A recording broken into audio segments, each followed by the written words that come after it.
Welcome, ladies and gentlemen, to another episode of the Super Fantasy Bros Super Podcast. I'm joined, as always, by my cohort and my partner in crime, Timothy J. Shirtless, Esquire, PhD, Junior, the Fourth. CBD, THC. You know it. All right, so today... I didn't know I should have got my 80s stuff on, you know? Yeah. Rocking the 80s blazer. And I got to mix it up. I got to mix up our intros. I feel like I'm riding down some strip in a Ferrari right now or something. That's what I like to do. I like to keep us guessing. Play us out. All right. All right, so... You should just play it. Just keep it playing out for like 4 minutes. It's all good. I'm gonna one of these days. All right, good. I'm gonna forget. We're gonna get too involved. We're gonna be arguing. Shoes are gonna be thrown. It's just gonna be like nice poppy 80s music. Just screaming at each other. Honestly. Maybe me. I mean, today we're about to have it out. We're Let's gonna go. do our top 10 running backs. Damn it, we do not agree on all of them. We agree a little bit too much, but that's okay. I mean, there's some pretty clear ones on these discussions. Well, we'll see how it goes. Because division breeds, interest. Well, we'll see how it goes. All right. So, number one, I think we agree on number one, right? We do. So that's Saquon Barkley. It is. I mean, Saquon, with less on the team last year, was a stud. There may be safer picks, but it's like the one guy I really want to have.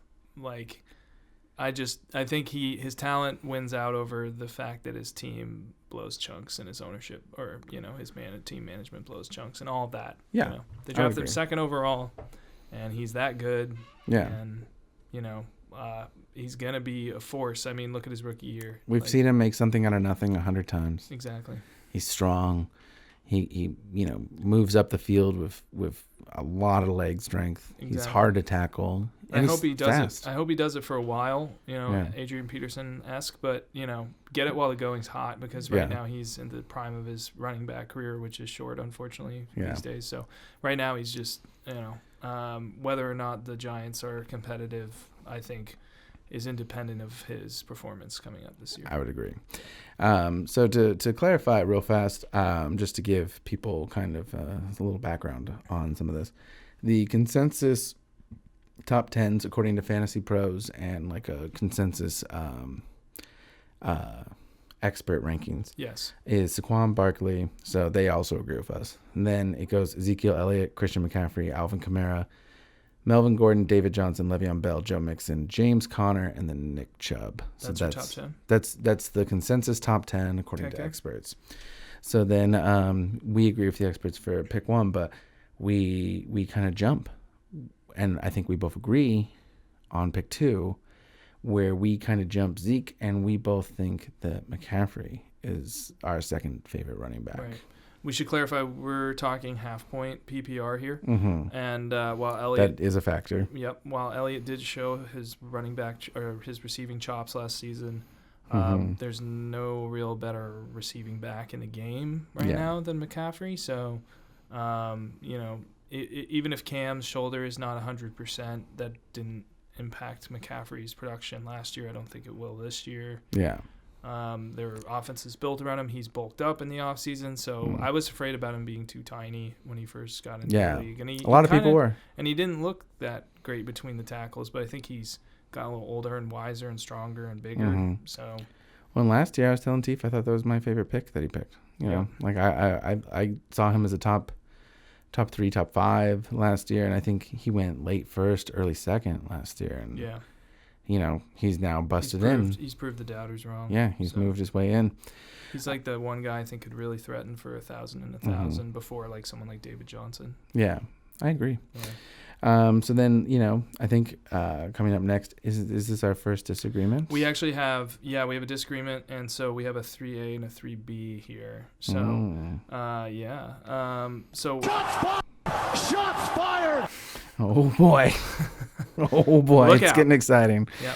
All right, so I gave the nod to you on this one. Like, if we're splitting hairs here, we'll just talk about Alvin Kamara first because he's my love. That was my third pick. So Pristine Auction, if you're out there, please sponsor our show so we can start, really upgrading some stuff, because I made one purchase or won one auction on Pristine Auction this year. Oh, nice. It was for a signed Alvin Kamara jersey. Nice. Which is pretty sexy, and it was like $80-$90. And you were saying you're gonna wear it too. Oh, you damn right, I'm gonna wear it in drafts and everything. That's my guy. It's your luck charm now. He's he's so fun to watch. He's the silkiest running back I've seen ever, as far as just he catches the ball and just like evades guys coming at him like it's not even hard. Like his game versus the Rams last year was so fun to watch. The one where he just like popped off a 70-something yard run on his first touch or something. I was just like, oh god, he's so good. Yeah. So, and in a half-point PPR league, I think he's just a little bit more valuable than Zeke too. That's the other side of why I picked him. Yep. So in a full-point PPR, I'm going Kamara here. I think in the aforementioned Barkley McCaffrey, I'm starting to think about McCaffrey at 1-1 if it's full PPR. But Barkley catches 90 balls a year, and I think Elliott can do it. But if we're splitting hairs, full PPR, give me Kamara. Half point, my heart says Kamara, but you were the one that actually. For some reason, I never want to take Kamara like top 3 because he's still like 210 pounds. Yeah.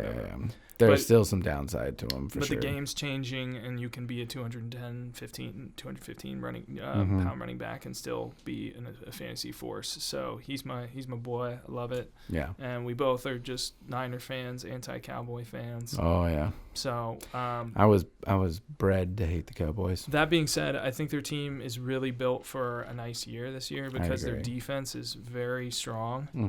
It's young and getting better, and that just means that more games they're just going to be running the ball with Zeke, and so I think he's going to out-touch Kamara, no question. So Zeke was your 3. He was my 3. Zeke is my 4. Yeah, and I think that Zeke is very much in the argument, assuming he doesn't do something dumb off the field. He's very much in the argument for 1 overall. Yeah, but there's some off the field stuff too. So I think of these risky. 4, the point is of these 4 are locked into almost everybody's top 4. Yeah, that you want to be drafting 4. They're tier 1. Exactly. Without question. So you'll probably end up with Kamara if you're drafting a 4, and you'll be thrilled. Yeah, if you pick one of them, you're gonna be okay. Probably. Totally. Yeah. So I don't see we need to talk about it much more. Don't put too much stock into the top 10 running backs. Just get one if you can, but be able to pivot. It's just that doesn't make or break your draft. It's just know where you value them. Anywho. Yeah. All right. So then, my next pick is Melvin Gordon, but I believe you disagree with me here. Yeah, I had David Johnson and Gordon, and once again splitting hairs. So yeah, I think this one you would get the nod in though, because in a half-point PPR, you gotta go. I mean, Gordon still catches a ton of balls every year for sure. Well, but David Johnson's just a little bit more dynamic. Yes, and he was a top 10 running back last year. He did break his wrist early That's why I the season before lower. Last, but Gordon's very much, I think, he has injuries in his lower half a lot more. That's true. I trust the durability with DJ a bit more. I think I'm just biased because I see a lot more DJ as a Niners fan, and so I think like his injury history is more pronounced to me. Sure. So I'm sure that there's a little bit of personal bias. Yeah. If you start to like get into the nitty gritty, like offensive lines, both not ideal, but Gordon might have the slight edge. Offenses, we don't know as much about DJ, so Gordon is like pretty locked into an awesome role there. That's true too. But I think with Rivers being another year older, maybe you could argue one way there's more reliance on Gordon, but another there might not be moving the ball into scoring position as much. That's true too. I just think you can't go wrong at 5'6" with Johnson Gordon. I'm not considering. It's a coin flip situation. And I'm not considering a wide receiver at that point. It's one or the other. So I think it's time for people to stop perennially underrating Melvin Gordon. So I love him at 5, but I have him at 6. So. Yeah. And so in the next pick, we very much jumped over the experts here. Which is funny because we actually reached consensus on this one. Yeah, we reached consensus on this one, and our pick was... And his name is John C. No, not really. It's not really. I just wanted to... His name's James Conner. I haven't gotten to use that drop yet. Why did you go with the Conner? I wish I had that now. Yeah. I got to work on my soundboard. I can be your we'll soundboard. Get there. Boo. We'll get there. That was good. Thank you. But yeah, James Conner, we jumped him over Joe Mixon and Le'Veon Bell. And I think, a strong season last year where he proved that he can be the number one back on that team in that offense. It's consistency is key here. Probably going to be throwing less, running more with Antonio Brown gone. Yep. And that offensive line is pretty studly. Yeah. So. I mean, last year I would have been thrilled to have James Conner. Yes. So, I mean, I see no reason why I wouldn't be thrilled to own him this year. Now, how much does Jalen Samuels eat into his passing game work? That remains a question. Yeah. I definitely like James Conner a lot more in standard. I think I would be targeting him late first round in a standard league, like pretty hard, because he's going to lead. He's going to be in top 5, I would assume. We have him at 7, and I think he's locked in to be a top 7 and carries almost definitely. I mean, there's other guys like Le'Veon Bell that we're going to talk about later that had a ton of workload, but I mean, Conner is right up there with the best of them as far as rushing attempts. Yeah. It's just he is not the receiving back of the as compared to the guys we've already talked about. So we have to keep that in mind. Yeah. But like if you're comparing him to our next guy, Joe Mixon, his receiving ability is just it's not as well, it's not as there as much, but his team is just going to be so much better in my opinion. I mean, I don't see good things to the Bengals, especially losing their rookie left tackle that they had slotted in this week. And I love Joe Mixon's talent, but like even with Antonio Brown leaving, I think the Steelers are going to be the Steelers, and they're going to rely on one running back to lead the offense. Have problems if they lose somebody. Right. Yeah. But full PPR, maybe I think I probably would swap Mixon there. Okay. What about you? I think or Le'Veon. I think I could see Mixon jumping into a full point PPR. I'm way less bullish on Conner in a full PPR. A pick 7, I'm not picking Conner at 7. Okay. Yeah. But in our half point, I think it's a worthy risk. Yeah. So then you have Mixon as our consensus pick. I believe that's correct. I have him at 8. What did you have him at? I had him at 9. So yeah, I picked Le'Veon next because we'll get to being him. a little bit bold.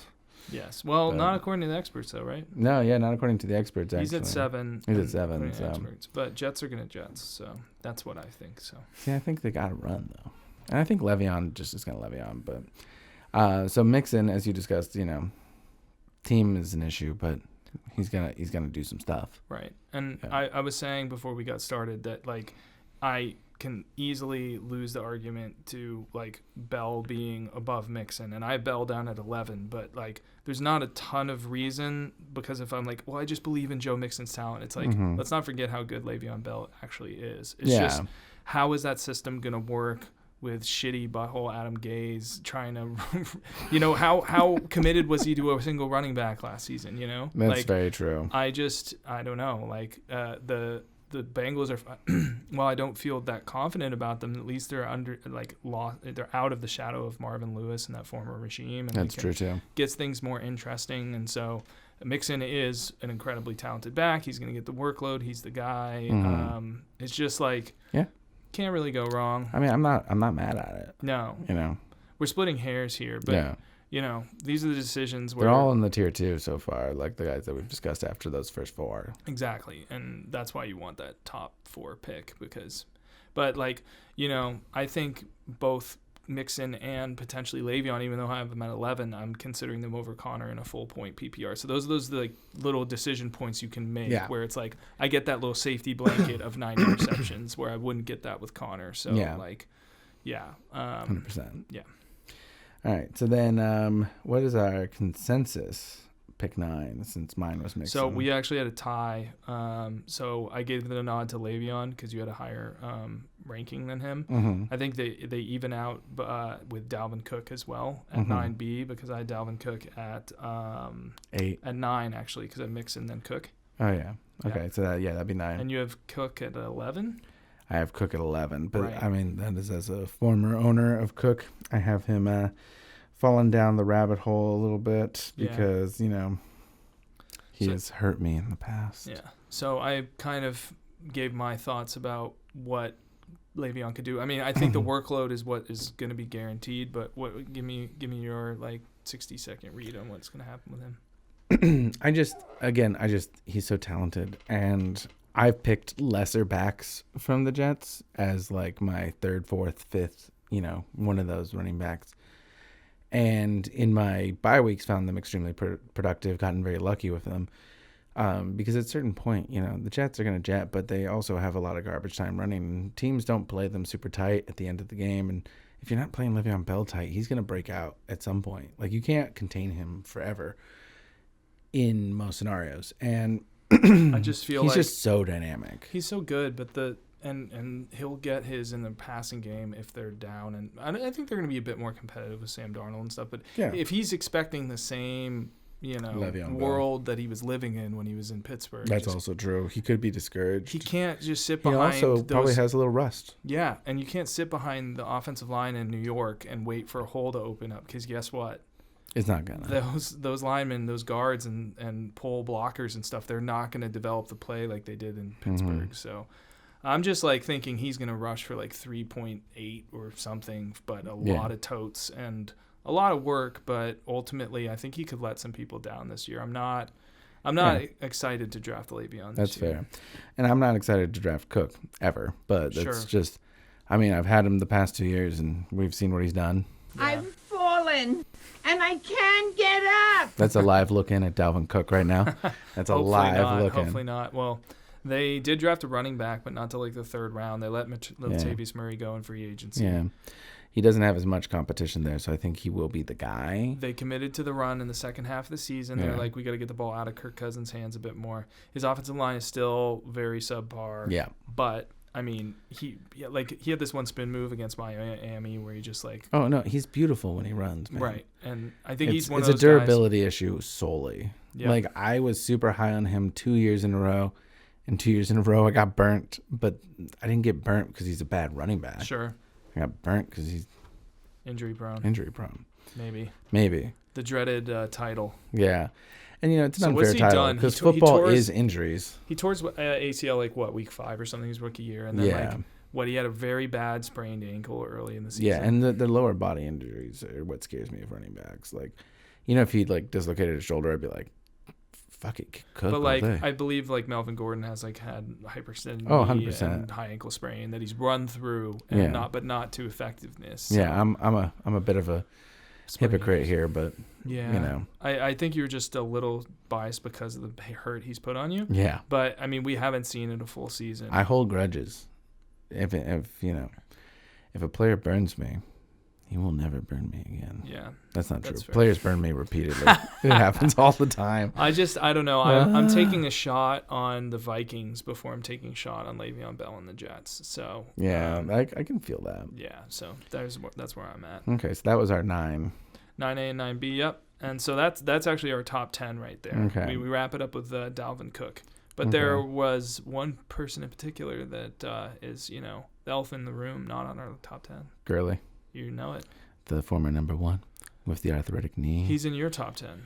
Yeah, he is. He's my number 10. So I have Le'Veon and Gurley outside of my top 10 at 11 and 12. Just threw them in at the end there. And you have Chubb above Gurley, right? I actually do. Yeah, Chubb rounds out my top 10 because I do believe in his talent, and I'm not as worried as I maybe should be about Hunt coming in and taking workload. And also, I'm just a little bit of a Browns hater. As we proved through our podcast last year, I was very anti-Browns. And a lot of times I was kind of proven right. They just didn't quite live up to their hype. They had those big games, but I think maybe this is the Browns year, but until the Browns have the Browns year, I'm just not quick to jump on that bandwagon. I know a lot of people like Baker Mayfield, but he was fine, but he won Rookie of the Year, not starting the season as a quarterback. No, 100%, he was good. But from a fantasy value, I think he's overvalued. Wait, no, actually, did Saquon win it? Because I'm just remembering I saw a picture on I think Instagram where Baker Mayfield had to buy him a necklace that says quads. Yeah. Which is pretty hilarious. Pretty good. But Baker was Baker was good. I'm amazing. not denying it. In a football sense, Baker Mayfield is great. When you're watching him on the field and it's a team sense, but that doesn't always translate to fantasy value for me.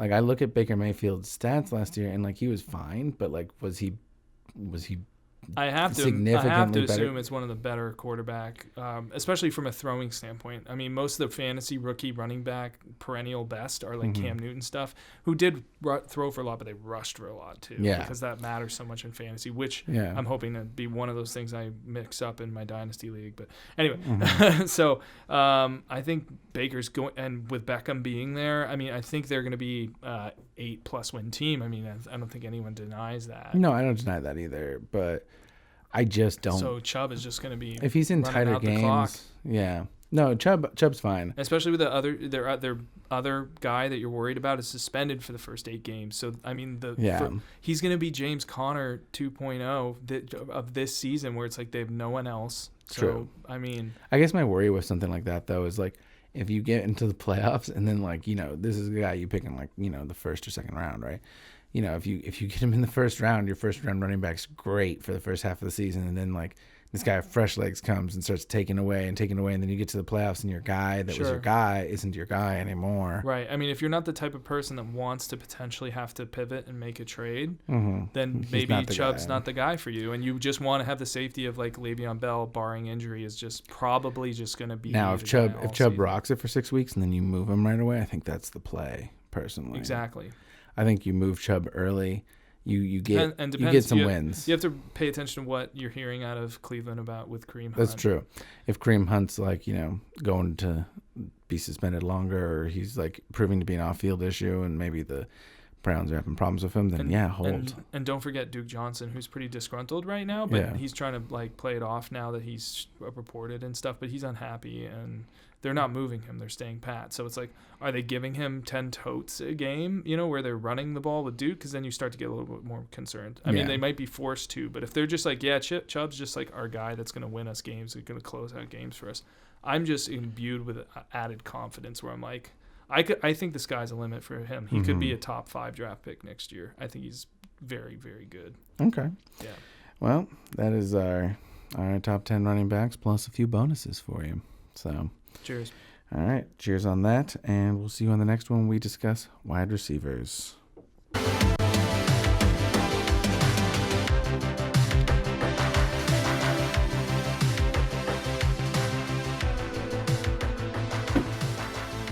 Playing it out.